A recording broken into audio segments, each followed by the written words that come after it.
يفترى ظهر اليوم بمربع الشهداء بمقبرة العالية بالعاصمة جثمان رئيس الجمهورية السيد عبد المجيد تبون الذي وفاته المنية أول أمس عن عمر ناهز 84 عام. عاجل. وردنا قبل قليل الإعلان رسميا عن وفاة رئيس الجمهورية عبد المجيد تبون اليوم في ألمانيا بعد أكثر من شهر على اختفائه، وهذه هي التفاصيل. ولكن قبل أن نبدأ نستحلفك بالله العزيز أن تضغط إعجابا للفيديو وتترك دعوة بالرحمة للرئيس تبون. بعد أكثر من شهر اختفى الرئيس عن الأنظار بشكل كامل، لتبدأ التساؤلات والشكوك حول وضعه الصحي.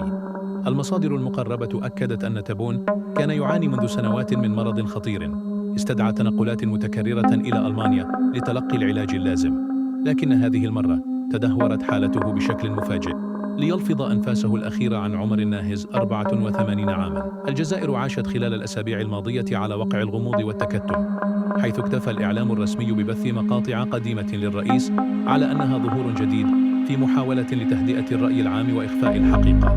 اليوم وبعد طول ترقب يستهل الستار على هذا الغياب الطويل بخبر صادم هز الداخل والخارج.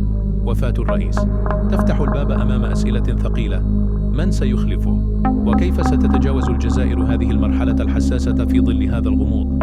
يعيش الشعب الجزائري لحظات من الحزن العميق والقلق الكبير، حيث تتزايد التساؤلات حول مستقبل الحكم.